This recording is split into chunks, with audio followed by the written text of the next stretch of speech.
Detroit city government is a service institution that recognizes its subordination to the people of Detroit. The city shall provide for the public peace, health, and safety of persons and property within its jurisdictional limits. The people have a right to expect aggressive action by the city's officers in seeking to advance, conserve, maintain, and protect the integrity of the human, physical, and natural resources of the city from encroachment and or dismantlement.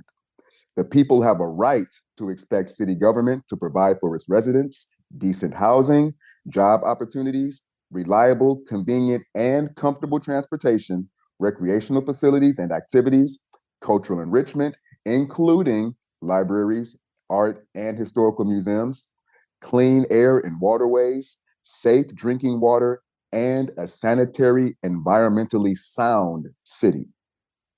Keep it locked.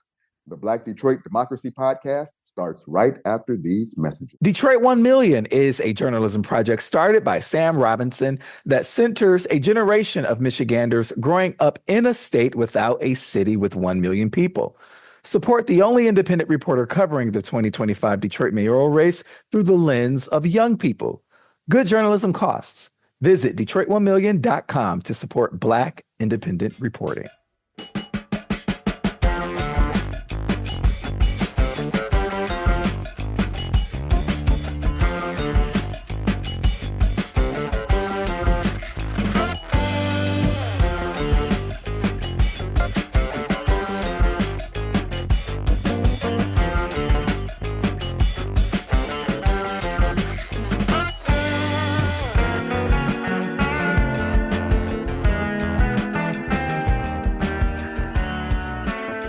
Hi, everyone, and welcome to the Black Detroit Democracy Podcast. I'm Donna Givens-Davidson, President and CEO of the Eastside Community Network and co-host of Authentically Detroit. I'm Sam Robinson, founder of Detroit 1 Million. Thank you for listening in and supporting our expanded effort to build another platform of authentic voices for real people in the city of Detroit. We want you to like, rate, and subscribe to our podcast on all platforms.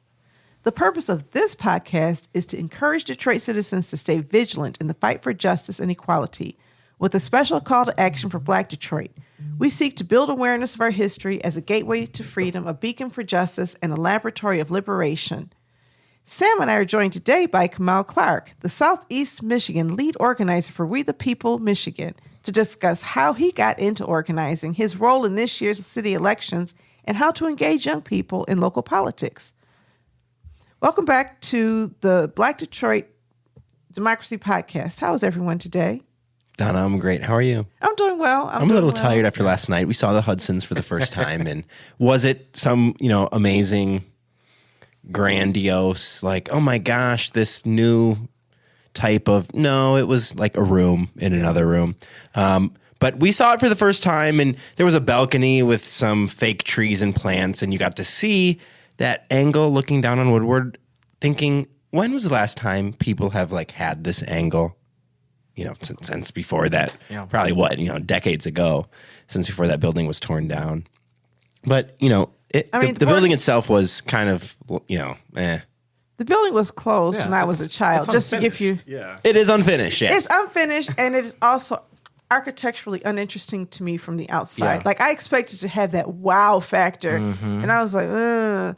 And, I don't want to be always negative. And no, I'm not angry for people who are listening. I'm just saying that it did not really strike me as beautiful as I thought it would. And the other question I had is, how beautiful will it be 40 years from now? Yeah. There's a time when Renton was really hot. Now everybody's like, let's tear it down. Anyway, Kamal, how are you? Yeah, I'm well, and I co-sign it. It doesn't feel like an epicenter, or when you think of this. The mayor said it's beautiful, so yeah. A lot of people there were like, "Oh my God, breathtaking!" So I mean, it's a taste. It is. And I saw it through your eyes. Some people are just so excited about everybody. Remember when the queue line started, people were like, this is going to solve public transportation. And I had some disagreements with family members because I was like, I don't see how. I can probably ride my bike faster than the queue line. Why would I get on the queue line? But otherwise, I'm well. It's been a great year. And also, too, it's a circus politically right now, which I love. The circus hasn't ended. It stopped in November to December 31st, and then just continued since then. It keeps things interesting. So Yeah. Yeah. I mean, what's interesting to me is the way people admire, Mike Duggan. They admire him for things that make no sense in terms of political leader. And I want to spend some time really talking about that and just untangling what does it mean to be a great mayor of a city of Detroit? What does it mean to say Detroit has come back? What metrics are we looking at? Are we looking at poverty? Are we looking at homelessness? Are we looking at the condition of neighborhoods? Are we looking in terms of environmental health? Or are we saying, geez, now we have the Union Station and we have this cool new building on Woodward and we can look out in places? Those are my questions, because I think sometimes we're having parallel arguments. And my argument is always going to be about equity, inclusion, and justice. But other people want different things from their city. And I suppose their views and values count as much as mine. We just don't see the world through the same lens. There's a lot of different measurements. I mean, they just did a city press conference last week talking about the Black and Hispanic wealth that has increased through home value. And I think if you're looking at home value, that is one metric. Does that shine light on the circumstance of each and every resident living in those neighborhoods that is even affected by the? That's the question. Let's be real clear. This study is the same study that was conducted and publicized last year. We're going to get into that study and the flaws in the actual design of the study. Just because somebody releases a study does not mean it passes muster as a true academic project, a research project. Sometimes people just throw information together and reach conclusions that we can't use on our side. But I want to spend a little bit more time talking about correlation, causation, sample size, and how you know who's benefiting, because the study lacks all of that integrity. Before we do that, though, word on the street. What are you hearing? Sam, Kamal, what are you hearing from people in the street right now? What are some words? Well, the thing that I'm hearing the day after and even last night in the Hudsons is that this is a mayor running for governor. It was interesting to see all the council candidates back there. Two of them were running for mayor. Of course, City Council President Mary Sheffield and District 7 Councilman Fred Durhal, as well as Solomon Kinlock was seated. Duggan shouted out a lot of the clergy. He did not make any reference to Solomon Kinlock or Triumph Church. Yeah. I'm glad he didn't, because that would, poison me. Anyway. Yeah. He shouted out all the other council members. Durhal and Mary got their shouts out. Well, by nature, the state of the city is similar to the state of the state. It is to present to council what their priorities should be for the year.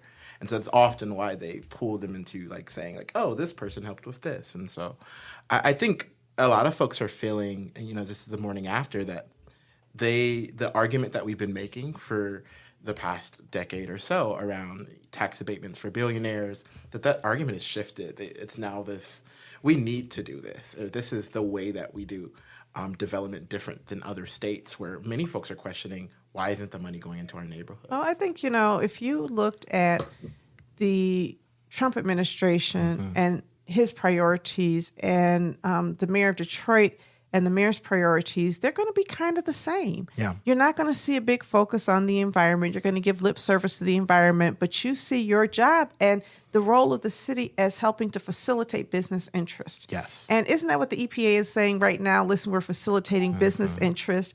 There are just so many ways that that I see some parallels here. And again, I'm not trying to be negative. I'm just being honest with my assessment of things. We have a trickle-down Could be positive, city. by the way you spin it. Oh, thank you. The campaign's looking for some Trump support, They some are. Republican support. And he'll get it. But I think you're right. When you talk about trickle-down economics, right? I'll tell you what trickle-down economics. Now, long before either of you was alive, when George Bush was running against Ronald Reagan the first time, before he became vice president, we were talking about George H.W. Bush, and Ronald Reagan was talking about trickle-down economics. For the first time we heard that term in a political conversation. And George Bush called it voodoo economics. He said, listen, wealth does not trickle down like that. And that mindset has become so normalized in neoliberal thinking that we really do believe that if we make billionaires wealthier billionaires, or we subsidize billionaires, somehow people who are risking losing their homes and people living in substandard homes are going to benefit.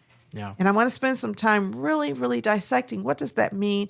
And word on the street, that's the word on that street, right? But you also go to bus stops. Yeah, and you also hang out in the hood. Is that the word in the hood? No. I mean, I think it was interesting to see an extended segment about the auto industry and like shifts into manufacturing over the past 10 years. If you look at the auto market, most people are not buying cars right now. We're seeing tariffs come. Cars are more expensive than they've ever been. Many folks depend on public transit to get around. And so I think the conversations that they were having were ones that are appealing to, yes, to the business community, to corporations. But at the community level, folks are concerned about, particularly right now, they're concerned about like medical transport, free clinics. They're concerned about mental health, housing costs. And so those are the things that are impacting people more at the community level. But when we shift that conversation away from that to, how do we make sure that billionaires are in better position to shape this region, it doesn't give them an opportunity to be heard. And so that's what I'd say. Oh, yeah.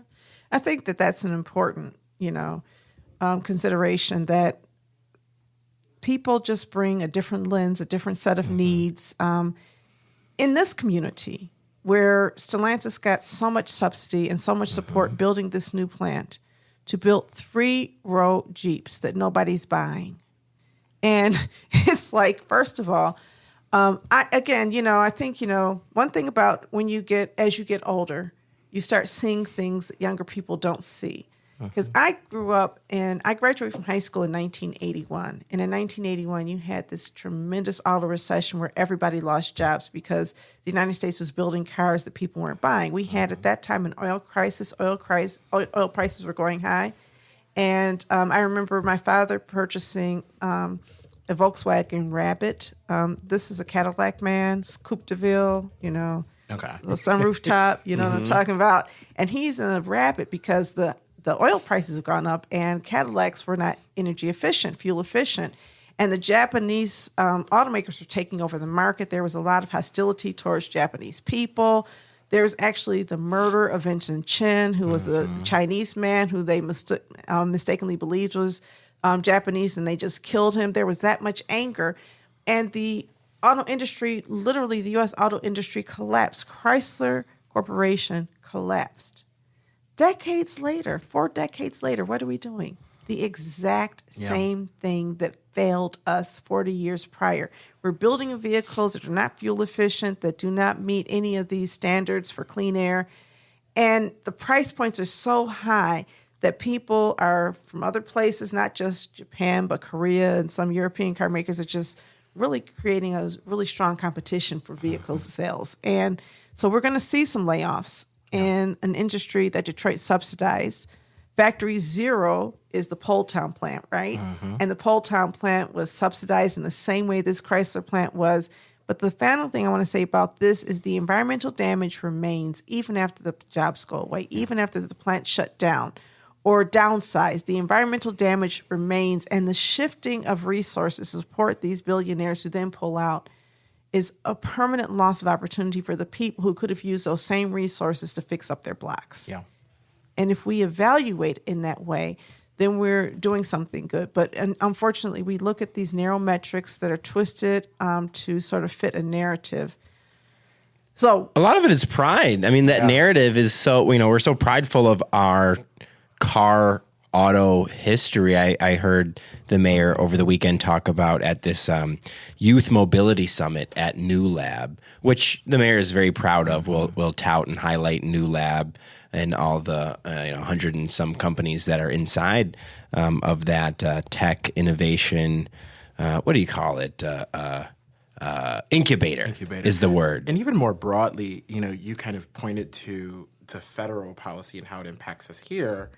America is a nation that is like trying to compete more broadly with China and Brazil and other rising nations. So we're seeing a state like Michigan go back into manufacturing because we're trying to compete with these larger nations. And so I think that's a big part of it as well. It's baked into the pride of the auto industry, but also a lot of American pride. There is. I mean, they associate it with pride, and I think pride has something to do with it. I think, it's bigger than pride. I think a lot of younger people, I think it's generational. People my age have that pride. Younger people are like, you know what, I just want a car share. My son he'll be 30 this year. He's a little bit older than both of you guys.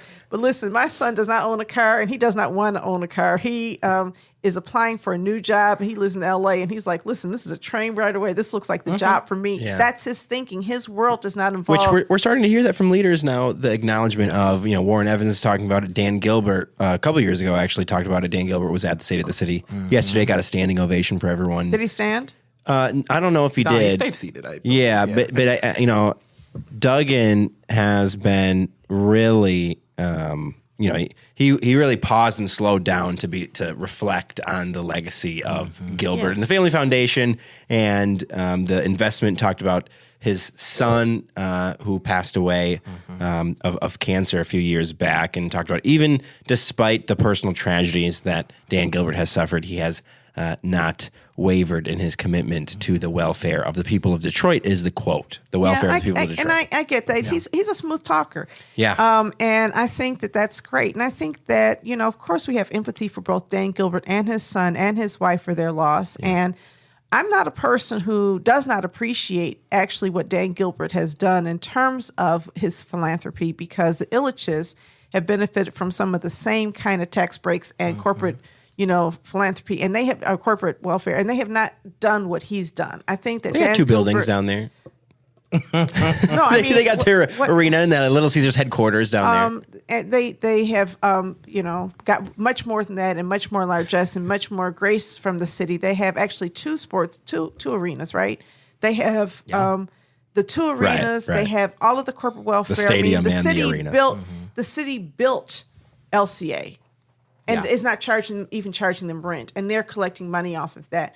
What you don't see is an equivalent level of philanthropy. And so if I had to choose my billionaire, I'd choose Gilbert over Illich, simply because Gilbert at least has a sense of reinvestment. And that is not to also say that we expect more from our billionaires, but I do have empathy for him. And I think these stories, these individual stories of greatness, make sense. Yeah. Duggan at this New Lab event over the weekend said, Silicon Valley, which he said he's been to 4 times since last quarter. He said that like last month. So he keeps going to Silicon Valley. He says, we're not going to be the tech. We're going to be cars. We're going to be automobiles. So when you talk about pride, it really is like this is our stake in the ground. We're not going to give this up. This is our territory. You're not going to make your Apple car, Steve Jobs. Get out of here. Not Steve Jobs anymore, but Tim Cook. Rest in peace to that other bad guy. The Walter Isaacson biography. You read that and you learn a thing or two about Steve Jobs. But it's really interesting to me that we're so attached and we just can't get rid of it. Governor Whitmer, when she talks, you'll hear her really echo the sentiment of people like Mary Barra or Jim Farley of Ford and GM. I when you read the Deadline Detroit story of Mayor Bing, I think 12 or 13, 15 years ago, talking about who really runs the city. I don't think much has changed in terms of they trust. And Duggan even talked about, instead of pushing back on the corporate, back on the suburbs, working with them has yielded success, at least in terms of generating revenue. Which is interesting. But I think that, I love to zoom out. I think as we look at, there's a whole party realignment happening right now that's been happening for the past few electoral cycles. If you look at states that have made investment in transits, ironically enough, it's been states where there have been Republican supermajorities or right-wing governors. It's not to say that they're champions of transit and of well-being, but I think we're seeing a bit of, even, baked into that conversation about let's work with Macomb, let's work with Oakland County, you're starting to see these kind of right-wing politicians start to create more of a narrative around, like, how do we work better at a regional level, where I think Democrats are kind of staying pat and trying to do the same thing over and over. Well, I think that the Democratic Party is a party without an identity. Yeah. And I think there's a lack of identity because we don't even know what we believe in. We don't know what our values are and what our bottom line is. The thing about Republicans is they know exactly who they hate and they know exactly what they want to do. And they're unified around that. They hate abortion. They hate the LGBTQ community. They hate DEI. They hate taxes. And because of that, it's very easy to get them. They want small government. What do Democrats want? Democrats want people to be able to, we're kind of on the fence and we're all over the place on a lot of these issues. I think they want a few different things. Well, but I compete against each other. Competing things. I don't think that there is a belief that is shared among Democrats that housing is a human right, that water is a human right. The economic development should not be subsidized. We should be subsidizing small businesses instead of billionaires. I don't think that neighborhoods matter. I don't think there's even agreement on the preamble of the Detroit City Charter. I think we are all over the place. And because we're all over the place and trying to figure out what sells, we support manufacturing because we believe that is going to make us popular with people because people want manufacturing jobs. Yeah. The biggest business in Detroit is not cars. What is it? I have a few answers. I mean, I tend to say it's real estate or mortgage companies, but It's financial services. Yeah. Financial services are the biggest industry. And if we acknowledge that Dan Gilbert owns the biggest industry in Detroit, and then the other guy who lives in Bloomfield Hills, I don't remember his name, United Mortgage Company. Yeah. He's also a big employer. Matt Ishbia.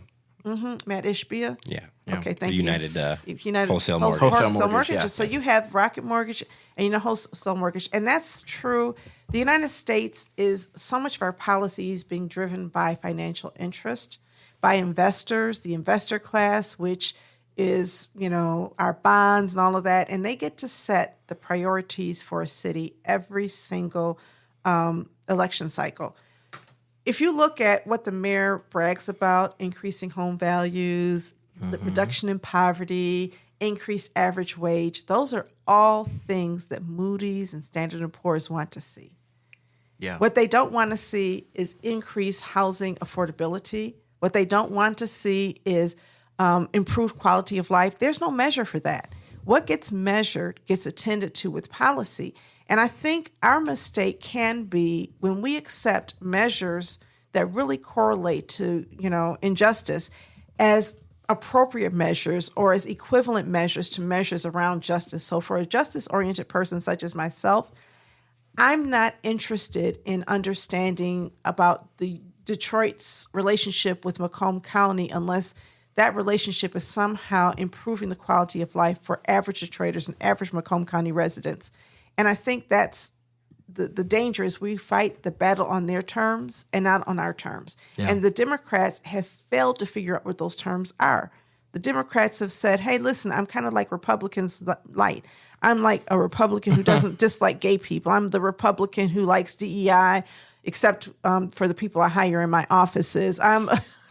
Which perfectly sets the conditions for Duggan to seize this very neoliberal narrative here in Detroit and then for the governor's race because there's a lack of an agenda coming from the Democratic Party. And so I agree. And I think that's a lot of what we're seeing. Yeah. And I think that it is up to us. And that's why we talk about the Black Detroit Democracy Podcast. It is up to us to figure out what that agenda is. We're taking a break right now. And when we come back, we're going to dig more deeply into the specifics of the state of the city.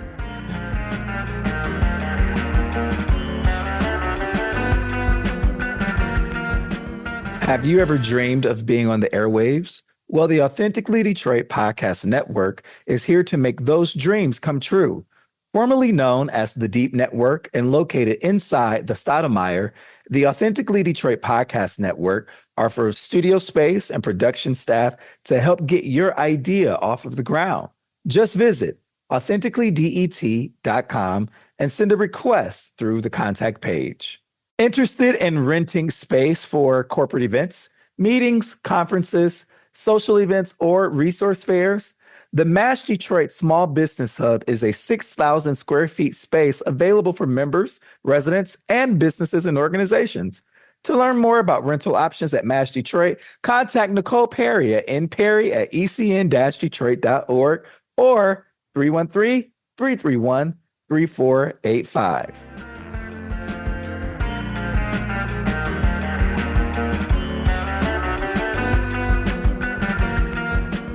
Welcome back to Authentically Detroit, where we're going to once again discuss the state of Black democracy in Detroit through the lens of the state of the city. I promised I was going to have some conversations about this data about these homeowners, Black and Hispanic homeowners, making so much money off of these home sales. So you might even ask yourself, what data set tracks who's benefiting by race? You know, and there literally is, if you go to the Wayne County, deeds, recorder deeds, whatever, they don't identify race or ethnicity in the deed recording. So if that's your source of information, how would you know if Black and Hispanic people benefited? So I asked the question because I looked through the data and it looks like they're getting the information from the Wayne County Register of Deeds. They're looking at the values of, the registered deeds and property sales. And they're assuming that if these sales and these transactions are taking place in a majority Black neighborhood, that Black people are benefiting. If it's a majority Hispanic neighborhood, Hispanic people are benefiting. So let's talk about a historically Hispanic neighborhood in the city of Detroit, Corktown, which is almost all white right now. Hispanic people, Mexican people have been pushed out of Corktown. If you use that logic, then you can say that, wow, this $1 million property owner in Corktown is a Hispanic person who made money. And you don't have to acknowledge that that person is now living in Dearborn or Lincoln Township because they were pushed out and they can't afford to live there anymore. If you are looking at that data and you look at West Village or you look at East English Village or you look at Jeff Chalmers, if you look at certain key neighborhoods, it can look really good. Look at Island View, which was almost 100% Black until too long, and now Black people can't afford to live there. And so I just want us to think that through. Yeah. I want us to think through when somebody throws out that data, whose data is it? I'm working in the neighborhood of Chandler Park, doing housing in Chandler Park, and I promise you that those homeowners are not making, the millions of dollars more. They're doing better, perhaps, but not as much better as you would think. And even when you look at the average rising income or the average incomes in our communities, in the communities that ECN serves, income increases have been flat. You haven't seen median income increases. You're seeing still about $30,000, $31,000 a year as median income in most of the zip code areas that we're working in. So I think the data is distorted. I think the assumptions are ridiculous, as though somehow the studiers did not, researchers did not ever hear of gentrification. So I asked the question, have you ever heard of gentrification? Why don't you look at mortgage records? Because mortgage records can do a much better job of identifying, because they have to, by federal law, at least for now, identify race and ethnicity to address past discrimination practices. Well, I would have done that, but I didn't have time to do that for this report. There it is. What researcher releases a report without taking the time to actually ensure that the data is accurate? No. So that's my current state of mind. It's just, I think that we're not doing a good enough job really ensuring that even what's being reported is accurate. The final thing I'm going to say is I had a community meeting last year after this came out, and I said, how many of you have seen your housing values double in this room? Nobody. Not the people who come here. Talk to your parents. Talk to their friends. Are they seeing that? Now, maybe because of the neighborhood they're in, they'll see that. But depending on what neighborhood they're in, you're not seeing much of anything. So that's my take on that. What else was talked about? Hasn't stopped the mayor from, touting the numbers and, line up. You had city council members last week. The mayor commissioned that study. So it's not that the study is not coincidentally, the mayor commissioned that study, and he had commissioned the exact same study the year before. And without giving away a name, I talked to somebody from that school at U of M who told me that the researcher was being pressure to produce that data. If you're being pressured to produce data on behalf of the city and the city is your customer, you have to question whether or not there's data integrity. Yeah, the efficacy of it. Yeah. If DTE produces a study on air pollution from coal burning plants, are you going to trust it? If Philip Morris produces a study on the impact of cigarette smoking on lung health, are you going to trust it? The reality is that the entity that purchases these studies has some control over, the outcomes. Yeah, 100%. So that's my take on that. But what else was talked about? I know he's now Black and Hispanic families are now rich, even though we're seeing a crisis in Southwest Detroit where people's homes have been destroyed and people are being deported and are afraid to go to work, but somehow they are thriving in this new Detroit that has come out and said, we are not going to protect you from ICE. I'm sorry, go on. Yeah. They're going to get a new park. Yeah, there's a new park. Yeah. Wilson. A.B. Ford Park is going to open up on the east side. And then, if the state legislature can lift the cap, I think it's like a something $1 billion Brownsfield cap on the Brownfield tax incentive fund, which, Duggan talks about it as a discount. He says we're not giving any money away. We're letting them take discounts on the revenues, the tax revenues that they generate from the project is the explanation, which is a pretty good one. Hard to argue that when they argue it back to you.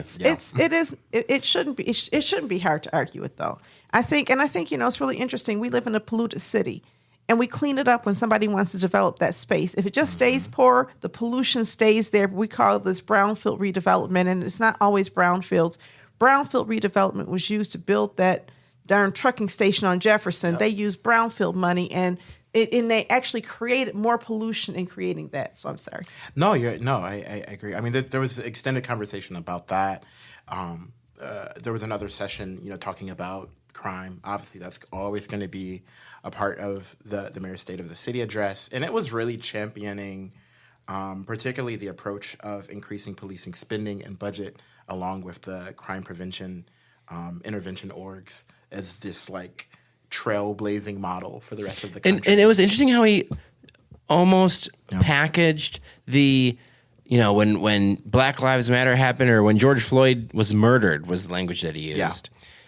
After the murder of George Floyd, communities were dealing with the question of do we do community violence intervention or do we give money to the police? And I'm not sure if that was the true call from the defund the police crowd. It was not. Let's do CVI. Well, CVI was definitely initiated in our city by my friend Alea Harvey Quinn, really doing a lot of research and organizing, returning citizens and others to say we can do a better job with this. And anytime the mayor takes credit for putting a mere $10 million into this initiative without acknowledging the hard work of my sister and actually my mentee, Alea. I love Alea. She's done such great work. Let's give it to this Black woman who put her all into helping to bring people together around this. I believe CVI is a wonderful construct, and it should have been done a long time ago because crime and violence is an outcome of something, and usually it's trauma. And we leave untreated trauma by itself, and that's really what they're trying to put their arms around.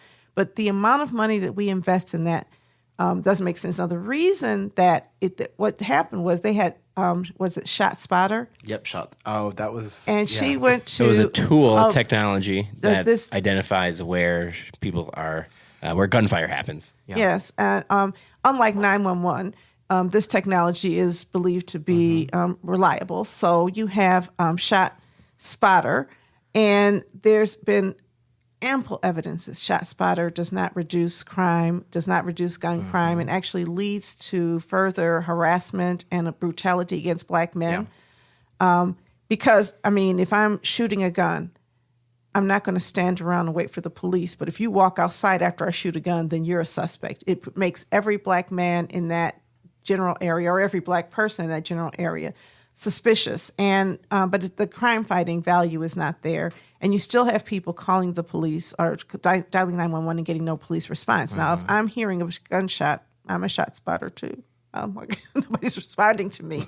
And, if my life is at risk. So I think that there's just flaws with that technology. So Alea showed up and she says, instead of Shot Spotter, we need to invest in Shot Stopper. Stopper. And so the mayor said, okay, I'm going to take you at your word. If you can make this work, then we'll give you $10 million and you prove to me that you can make a difference in 6 months. If we applied the same lens to Shot Spotter that we do to Shot Stopper, perhaps we would not have Shot Spotter anymore because it has not delivered on its promise. Yeah. And I'll say, like, as an organizer that was working on that campaign against Shot Spotter, something that's really significant to note, and I'm really happy you brought up Force Detroit, is I remember having that meeting with Force Detroit during our campaign where they presented a full comprehensive plan of where they were positioned, where they were doing crime intervention work, and with who. And so I think that's really, really important to note, because when we think about kind of the mayor's presentations of we made this investment, we made this decision. Exactly. These are organizations that had full comprehensive plans based on the work that they were already doing. And so come on, talk about that work. I mean, like, what does it look like? I mean, some people have said it's like social work for it's the hood. Things. Like, what is it? The reality is, like, folks are multi-dimensional. So a lot of it is social work. A lot of it is counseling. It's creating mutual aid and social services for people, and also to developing leadership. The big thing that I think is really important in response to what the mayor talks about, of like all of these things that just come from his brain as his political mind, is that people are building institutions. Like where we're sitting right now is an institution. There's a clear purpose and goal for it. The people who are members of it have an idea of why they're members, and there's an agenda that they're actually taking action on externally in the world. And so I think when people, ask about what these organizations do, they're doing a lot of the hard things that, like, police officers can't do because they don't have the relationships with communities to actually intervene and say, how do we engage with someone who's in mental health crisis? How do we intervene when there's an argument in the neighborhood that could escalate to violence? How do we, of course, like, develop leaders in the community before they're turning to crime? And so I think those things are really, really important to, like, talk about a bit of what you're bringing up of CVI.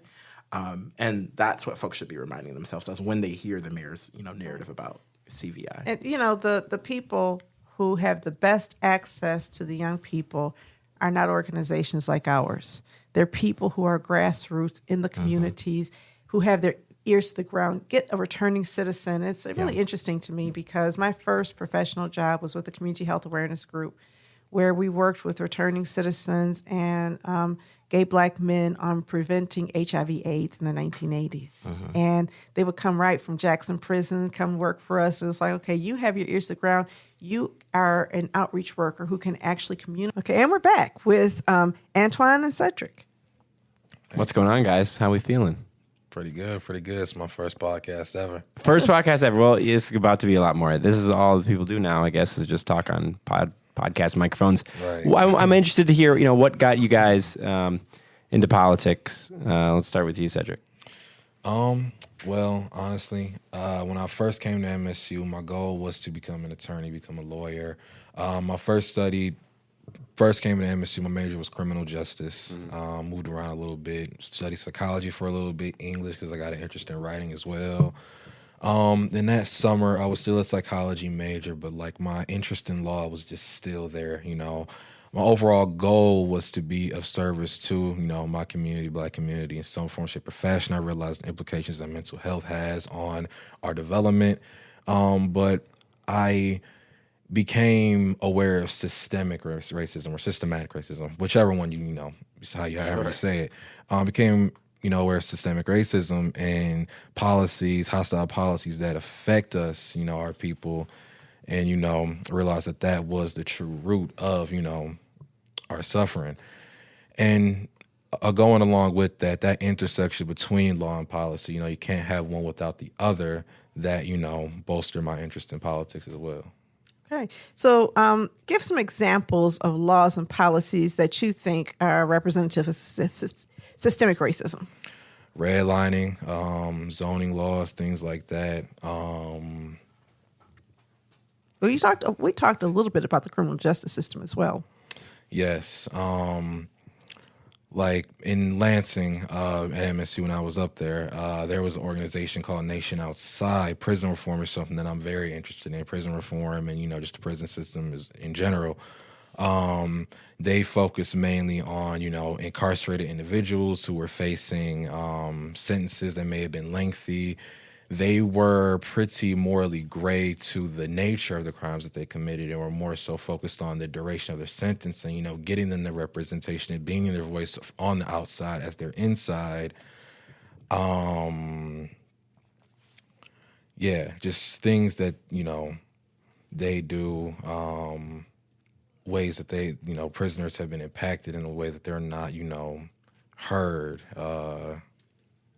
My sister is a federal magistrate judge, and I mentioned this to you yesterday. She just had a ruling that went her way. She was really excited about that, where she ruled that basically prisons say that prisoners cannot sue unless they have exhausted all of their the complaints that they make. I forget what they call them, but grievances. There's a grievance system unless you exhaust the grievance system, and it's almost impossible to exhaust the grievance system.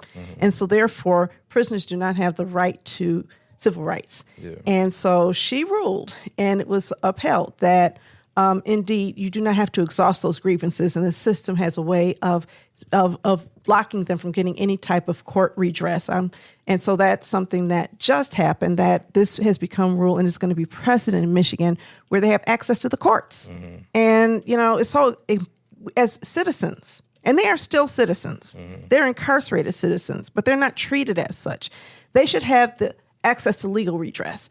The examples were women living in a prison where the conditions were environmentally hazardous to their health and caused permanent damage to their lungs and one woman to her brain. And so she sued after being released, and even so, was blocked by the prison system, saying, "Oh, no, you still have to keep these grievances going." So, I'm really, really proud of that, and that's an example of systemic racism. Absolutely, where you just lose all rights as a human being because we are so overrepresented in the system. Absolutely, and to add on to that, I know we talked yesterday, about my background, just my family legacy, I guess you could say. I've always been not a very big not fan of when young black men back in the day, or even still today, go to jail on drug charges. They go to prison on these charges, and you got an 18, 19-year-old young kid my age, a little bit older maybe, in prison, bunked up with a murderer, or somebody who's committed more egregious crimes. That's not sustainable. It's not fair. And a lot of times, the amount of the prison population is mostly drug-related charges of citizens who are, in those informative years of their life where they are developing, and 18 to 25 years old, that's when the adult brain is starting to form. And if they're in prison, if we're in prison, our people are in prison, they come out knowing nothing but jail. And the racialized nature of that, right? Because when heroin was used primarily by black folks and by inner city, like urban folks, it was looked at as a moral crime. When it spread like wildfire in suburban and rural communities to white people, it became an illness. Yeah.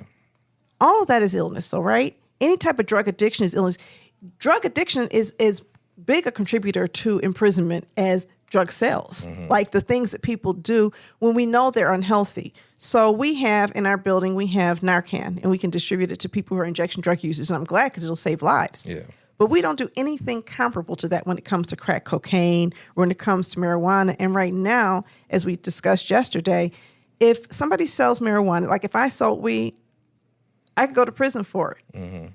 Unless I had $20,000 to purchase a license to open a dispensary, then I could sell weed legally and get rich off of it. And that's the problem, is we have these two-tiered multiple systems. And it's always been that there's more, the prosecutions are harsher, the sentences are harsher when it comes to drug crimes that are committed primarily by black and brown people than those committed by white people. So I think it's an important thing for us to look into. And it's, one of the civil rights issues that rarely shows up on the ballot. Like, in the gubernatorial race, in the mayor's race, we're not talking about what are you going to do about, reducing the police state, right? Yeah. Certainly James Craig is not going to reduce the police state. What do you think, Antwan? What are your thoughts? How did you get into it? And what are your priorities? So, I guess I'll just start off with kind of laying the groundwork. So I think, so earlier I mentioned just moving around a lot. So I just have a very interesting perspective, I think, compared to other people. And then going back to a psychology term of in-groups and out-groups, I feel like growing up, I've always kind of been in my own group, like trying to find my way. So just naturally being a person that's been out-group, being a person that has a lot of experiences, even in other countries like Costa Rica or the United Kingdom, I just naturally have had this broad understanding of the world. On top of that, I've just kind of always been interested in morality, because I think it's a very complex thing, just given the nature of history, everything like that. And I'm really into art too, and I think art just has a natural tendency to call out and critique society and just talk about what's going on. So, who's your favorite artist? That's hard to say. Right now I've been listening to a lot of Kendrick Lamar, just getting back into him. And then I'm also into some alternative music. Recently I've been listening to this artist, Elliott Smith, who's a really good songwriter. He a lot of his songs they're pretty sweet. He has a soft voice. He mostly guitar led, but his lyrics get really deep. So it's real melancholic. I listen to Elliott Smith a little bit. You like too. Elliott Smith? I have to check him out. Yeah, he's I really love good. Kendrick Lamar, so I have to say I listen to his catalog. You got a favorite album? No, I don't really have a favorite album because I think it's Mad Kid. Good Kid, Mad City. Good Kid, Mad City. I think I like that one. Yeah, that one has lots of storytelling in that one, and lots. So he's, to me, he's an artist where you have to listen to the whole album to really get what he's saying. If you listen to one song, it may sound kind of like this is crazy, but you can see he's a great storyteller. Listening to one song or listening to it on shuffle is honestly a disservice to you. Side note, I've read or I've heard that Kendrick Lamar's albums are all kind of, their main medium is music, audio, obviously, but for example, Good Kid, Mad City is supposed to be told from the perspective of like a play or a movie or something like that. Like a Quentin Tarantino movie. Exactly. It's like out of order and anthology. Go on. My bad. Yeah, Damn is supposed to be like a magazine cover in terms of like the cover art. It's just dope. I'm a Kendrick Lamar nerd. We can get into that. I like the Butterfly album when I was 10 years ago. I remember albums used to come out and news, like hip hop news websites would tweet a like before it would hit streaming. This was like, there was an era that y'all probably don't even know about that like was after we stopped really buying CDs, but it still cost like $1.29 to get a song off. So you had to buy music. And so iTunes store, like Hip Hop DX or like whatever magazine XXL would give you a free preview of like an album that just came out. Like, oh, this album is out now, blah, blah. And I remember like the day I stayed up for the Kendrick album and I listened to it all the way through the Butterfly, and I forget who's the saxophonist. Is it To Pimp a Butterfly? To Pimp a Butterfly. I don't know the name of the saxophonist that Martin or Smith, Terrence was his name. I think Terrence something. But oh my God, I played the saxophone in high school, so I was like, oh, that's so cool. Like he's doing jazz music and everything. And still to this day, when I go back and I listen to those songs, Kamasi Washington. No, that's not who it was. Oh, somebody helped him out on his... They said the primary saxophonist is Kamasi Washington. Maybe the saxophone I'm thinking about was a producer on the album, perhaps. Yeah. Terrence Martin is his name. Regardless, yeah, I like that album. I didn't even like Good Kid, Mad City that much when it came out when I was like in high school. I don't know. I was like more into... I don't even know what I was into in 2011, but I do remember all those albums coming out, man. Like I remember like Take Care by Drake coming out, like staying up on the Tuesday. You know what I'm saying? Like before school, like that's when albums used to come out. I remember like 808s and Heartbreak coming out on the CD. Like I got that on the CD in the store. I remember going to the store to buy Watch the Throne like at Best Buy. That's crazy. You know what I'm saying? Like 2011. Yeah, bro. I used to be a big Kanye fan. And it's so disappointing because College Dropout was my joint. I loved it. I listened to it all of the time. It's the kind of art that makes you think differently, right? Yeah. And when you think differently, that's really causes revolutionary change. Art is what changes people. It's what changes culture. You can't have culture change without somebody who opens your eyes to something. So I love art, and I'm really glad that you brought that up because I think a lot of times that's underplayed. Lauryn Hill is another one who, I listened to her backwards and forwards. I mean, when my kids were young, they know every word to every song because I was going through a divorce of their dad, and so I played it as my therapy. And they're like, okay, we need to learn here. Or India Arie is another great artist who really changes the way that you see the world. So I thank you for bringing that up, you have these interests, and I'm really glad that you talked about otherness. Yeah. Because it's something I absolutely agree with. I'm an outsider, right? Yeah. And I think outsiders see the world differently because they don't fit into the in group. And so they can see all of these different groups. There's a role for us to help drive the way people think and behave because, there's you always think of being an outsider, at least when I was younger, I used to think of it as a bad thing because I never really fit in. No, I get that. Yeah, I'm shaking that off right now. Yeah. Yeah. And then you learn to embrace that identity is, hey, wait a minute, I'm the outsider. I see you.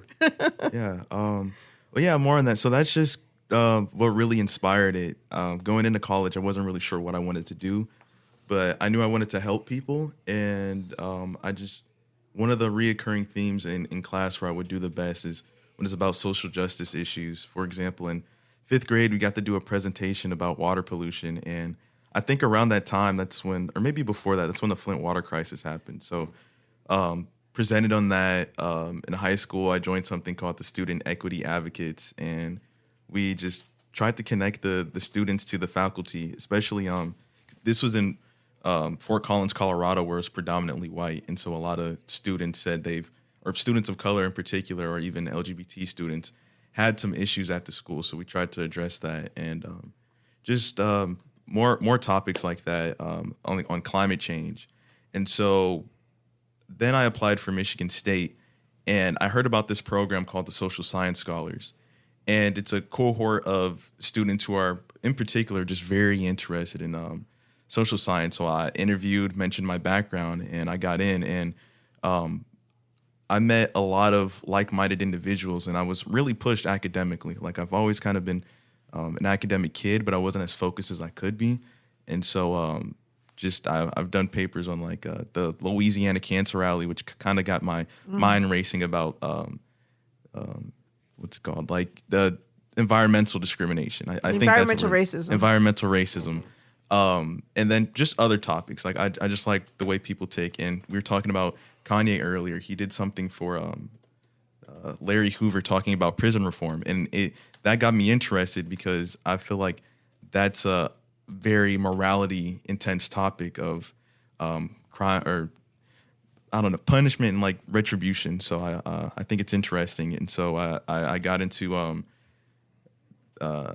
some research with prison reform, and I don't know, I could go on all day about what I'm into. Well, I'm so excited to have you here. Tell me about the research in prison reform, though. Give us some thoughts about what you came away with. Okay.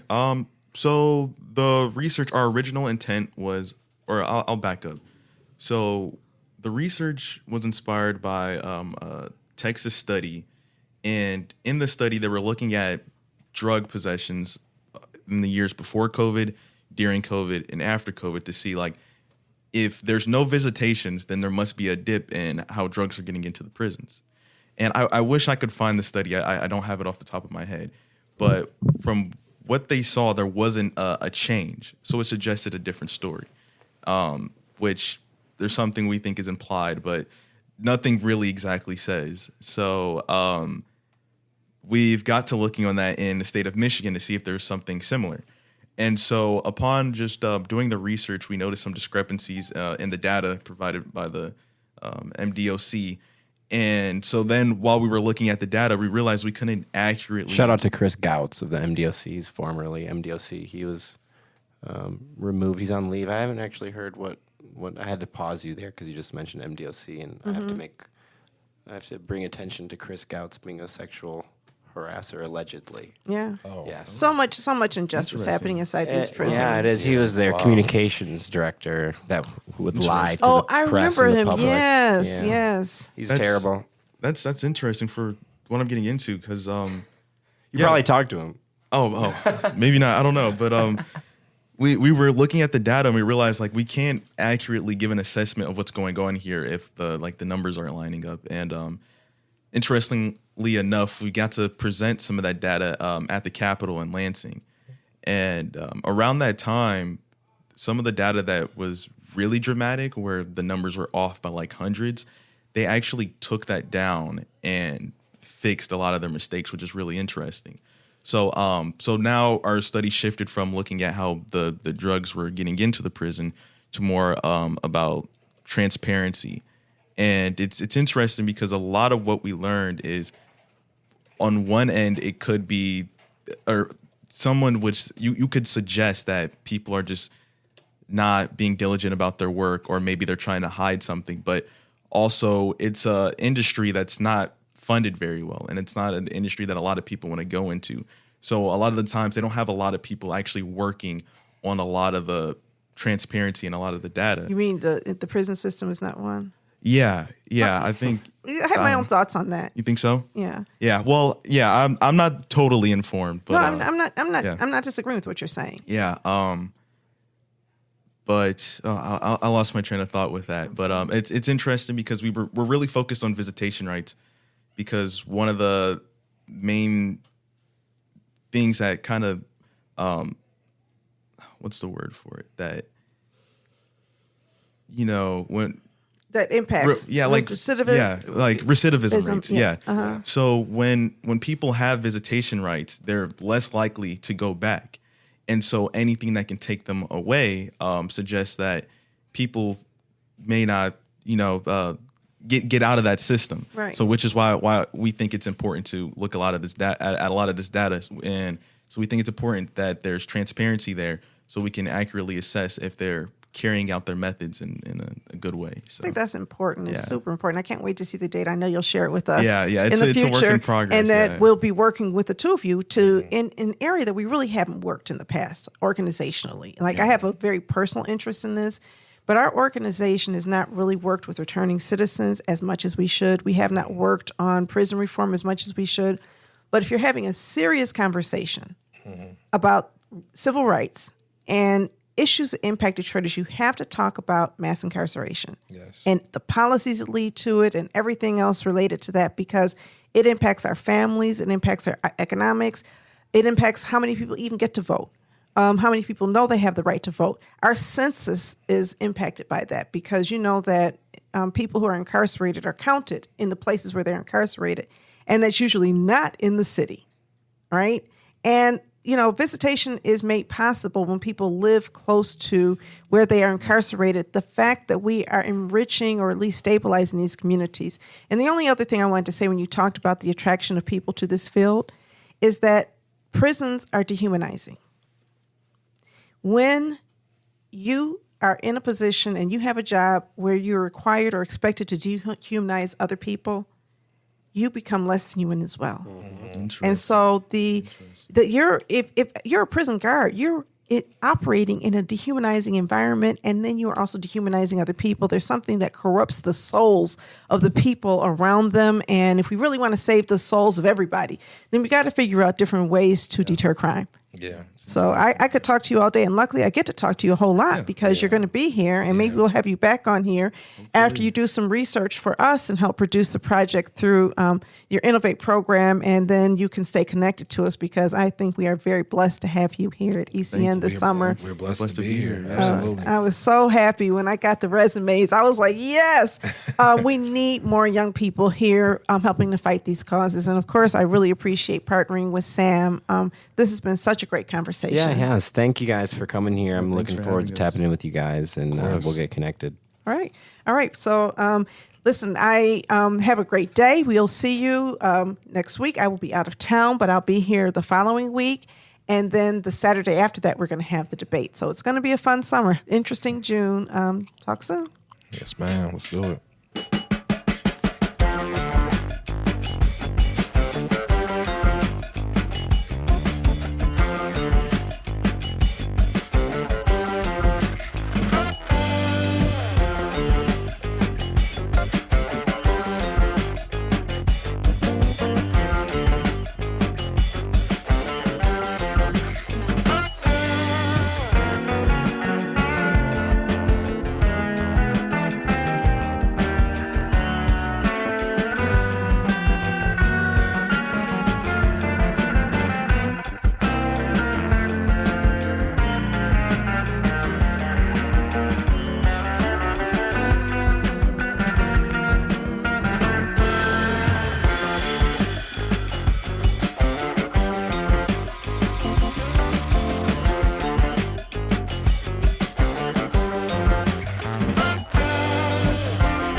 Thank